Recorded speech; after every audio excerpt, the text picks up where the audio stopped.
amigos de Éfata? Estamos ante un nuevo episodio de Aquí en Éfata, donde traemos los comentarios del Padre Martín. El Padre Martín nos comenta el documento que desde el Dicasterio para la Educación Católica el Vaticano ha emitido a lo largo de esta semana. Pero lo añadimos con dos comentarios evangélicos también de esta semana, en la que el Padre Martín, reflexionando evangelios de Juan dentro de la liturgia de la Eucaristía que tocaban esta semana, el miércoles y el jueves, nos deja muy claro que la defensa de la verdad es muy importante, porque es tan importante que esa es la misión que Jesucristo vino a la tierra para conseguir la redención del ser humano. Por lo tanto, cualquier colegio católico que no defienda la verdad y no transmita el Evangelio y la palabra de Jesús, pues tendrá que dejar de ser colegio católico. Las palabras del Padre Martín no nos van a dejar indiferentes, porque nos van a remover y mucho. Les dejamos con las palabras en este episodio de Éfata con el Padre Martín, franciscanos de María. Hoy, defender la verdad es defender a Dios. Así ha sido siempre. Por otro lado, en la lucha contra las herejías, siempre ha sido así. Pero hoy es más necesario, incluso en los momentos más oscuros de la historia de la Iglesia.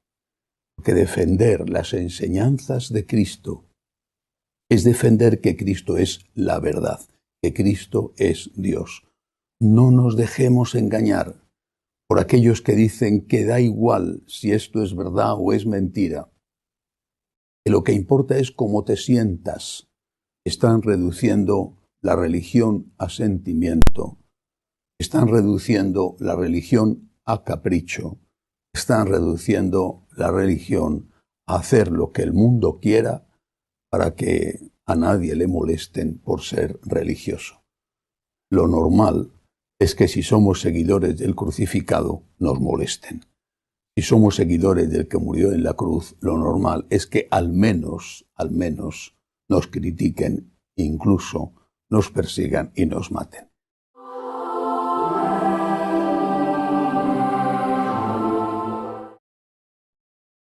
Y Jesús no cambió esas enseñanzas, no modificó lo que enseñaba. Un ejemplo entre tantos, el ejemplo fue su postura ante el divorcio. Fue tan fuerte el enfrentamiento contra esta costumbre arraigadísima en el pueblo de Israel y en todos los pueblos de alrededor. Fue tan fuerte ese enfrentamiento que hasta los apóstoles llegaron a decirle: si eso es así, no merece la pena casarse. El Señor es Dios. Sus enseñanzas son de Dios. Siempre ha habido polémica con estas enseñanzas y la Iglesia nunca ha cedido. La Iglesia nunca ha aceptado que había que modificar las enseñanzas de Cristo. Es mucho mejor considerarse un pecador y pedir perdón a Dios que considerarse buenísimo porque se ha modificado la moral y se considera que lo que uno hace mal hecho ahora ya es bueno. El pecador, cuando se humilla, es perdonado. El que no pide perdón porque ha logrado drogar su conciencia, no podrá ser perdonado.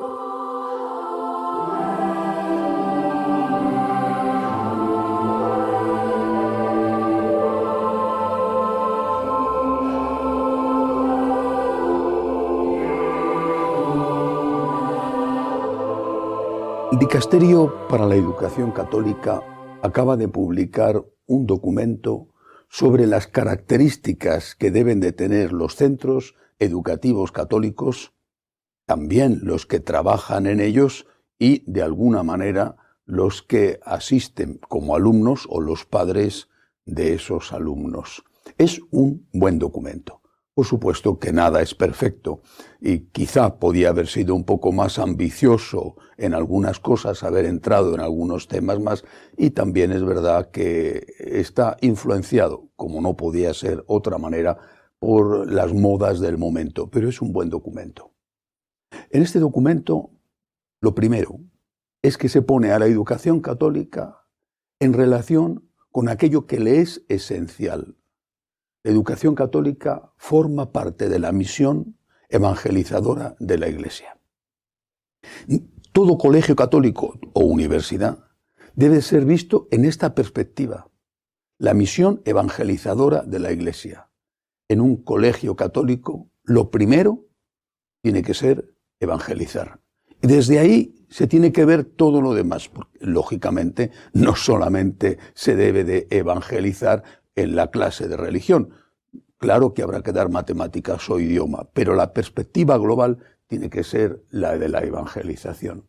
Y esto, dice el documento, deben saberlo también los padres de los alumnos e incluso los propios alumnos. Hay un ideario católico en el colegio y los padres que llevan a sus hijos a ese colegio o los alumnos que asisten, que ya tienen edad suficiente para tomar decisiones, deben de saber a qué sitio están yendo. No se puede llevar a un niño a un colegio solamente porque ahí se le va a tratar con más disciplina y se le va a enseñar a estudiar mejor. ¿No? Se lleva a un colegio católico a un niño porque ese es un colegio católico. Cada vez son más los enfrentamientos entre padres de alumnos y a veces entre alumnos y los centros educativos católicos, porque cuando estos centros quieren aplicar el ideario católico del colegio que los padres conocen antes de llevarlos a ese colegio, los padres protestan e incluso denuncian. A pesar de que estos choques entre padres y centros son, por desgracia, cada vez más frecuentes, sin embargo, los motivos de mayor fricción se han dado en estos últimos años con los profesores, con algunos profesores, especialmente con algunos profesores que enseñan la asignatura de religión, sobre todo porque su comportamiento, por ejemplo, viviendo en parejas sin casarse por la Iglesia, a veces porque no pueden, porque son parejas homosexuales y otros, aun siendo parejas heterosexuales, sin embargo no se casan. Bueno, pues estos casos que se han producido, repito, hasta ahora se han fijado solo en la cuestión de los profesores de religión, estos casos han generado mucho problema cuando el responsable del colegio o el obispo ha retirado el permiso para que esas personas dieran la asignatura de religión. El documento insiste en que el educador tiene que ser educador también con su comportamiento, que no puedes enseñar una cosa y con tu comportamiento estar diciendo lo contrario de lo que enseñas, si es que enseñas lo correcto. Pero además el documento del Dicasterio para la Educación Católica, además añade que esta necesaria coherencia no solamente se puede exigir al profesor de religión, sino a todos los profesores, a todos los educadores de ese centro. Esto es especialmente importante porque da a los colegios un respaldo moral para poder exigir a esos profesores aquello que está ligado a la educación católica. Y da un paso más el documento del Vaticano. Dice que a los obispos les compete el derecho y el deber de supervisar que estos profesores que trabajan en colegios católicos lleven una vida coherente, al menos lógicamente en lo que sea manifiesto, coherente con su fe. Uno de los casos más conocidos de los últimos años fue el enfrentamiento entre el arzobispo de Indianápolis, en Estados Unidos, con un colegio jesuita situado en su diócesis, el colegio Brebeuf. Bueno, en aquel colegio uno de los profesores había contraído matrimonio civilmente, por lo tanto era una cuestión relativamente pública, no era una relación privada, había contraído matrimonio civilmente con otro hombre. Ese otro hombre, curiosamente, también trabajaba en un colegio católico, en un colegio distinto. El arzobispo le pidió al colegio jesuita que no renovara el contrato a este profesor. Se lo pidió también al otro colegio y el otro colegio lo aceptó. Bueno, el colegio jesuita se negó y entonces el arzobispo le retiró el apelativo de católico. Ustedes sigan adelante, pero ya no son un centro católico, ya no pueden decir que sea un centro católico. Y además les impidió celebrar, a los dos sacerdotes que trabajaban en ese colegio, les impidió celebrar la misa en algunas circunstancias. La misa de diario la podían seguir celebrando, pero una misa temprana, pero en algunas otras circunstancias más de carácter público y colectivo para el colegio les prohibió celebrar la misa. Los jesuitas apelaron a la Congregación para la Educación Católica. Eso fue en el año 2019, todavía no hay sentencia. Me imagino que, bueno, la congregación inmediatamente, como había habido una apelación, suspendió el decreto del obispo, que quedó, por lo tanto, sin efecto. Bien, todavía no hay una respuesta, todavía no hay una conclusión a ese juicio en apelación. Es posible que ahora, después de este documento, esa respuesta se produzca. Al menos yo no conozco que haya existido esa respuesta y he estado buscando en Internet a ver si ya existía. Desde el año 2019 han pasado más de 2 años. A partir de ahora, con este documento, queda claro que el obispo tiene el derecho y el deber de intervenir cuando el colegio no hace lo que debe de hacer, exigir a sus profesores que sean coherentes con su vida pública, no entrando, por supuesto, en su intimidad, pero sí con su vida pública, con aquello que va a enseñar el colegio, con su ideario católico. Bueno, creo que con este documento algunas cosas pueden quedar aclaradas. Echo en falta, sinceramente, que no hubiera ido a más el documento, que no hubiera ido un poco más a fondo. Porque, si bien los casos como el que acabo de citar, de profesores de religión o no, que llevan una vida públicamente distinta o incoherente con las enseñanzas de la Iglesia, si bien estos casos existen y son muy llamativos cuando salen en los periódicos, afortunadamente son muy poco frecuentes. En cambio, por desgracia, es mucho más frecuente que las enseñanzas religiosas que se imparten en esos colegios no sean las enseñanzas de la Iglesia. Y eso no suele correr a cargo de laicos, sino que suele correr a cargo de los propietarios de los colegios, sacerdotes o religiosos. Habría que haber pedido que no solamente los profesores llevaran una vida pública coherente con la fe, sino que también la enseñanza que se da fuera una enseñanza coherente con la doctrina de la Iglesia.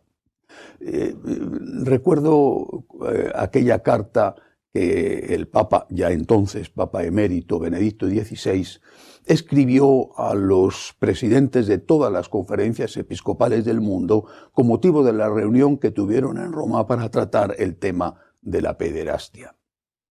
En esa carta importantísima, profunda, lúcida, Benedicto XVI les decía que como obispos tenían el deber no solamente de supervisar y evitar que se produjeran abusos sexuales a menores, sino también, les decía, hay otro tipo de abuso.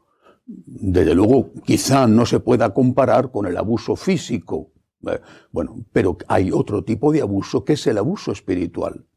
Cuando a esos menores, y hablaba también el Papa Benedicto de lo que ocurría en las homilías cuando adultos iban a misa pero no tenían formación suficiente, cuando esos menores que estaban recibiendo como si fuera doctrina de la Iglesia, algo que no lo era, y pedía a los obispos que, como defensores de la fe, cuidaran de esto y evitaran los abusos. Quizá el documento para la educación de la Congregación de Educación Católica sobre los colegios debería de haber puesto también el acento en esto, en que la enseñanza religiosa que se da en los colegios católicos sea siempre fiel a la enseñanza de la Iglesia. Incluso podría haber ido un poquito más allá y haber exigido que esto tuviera lugar también, esta coherencia tuviera lugar también en las catequesis de las parroquias, que muchas son magníficas, pero otras, desde luego, no tanto. Y ahí vienen 2 preguntas. ¿Por qué el fracaso evangelizador de tantos colegios católicos? Es una cosa conocida. La mayor parte de los alumnos de los colegios a partir de cierta edad, sobre todo, ya no van a misa.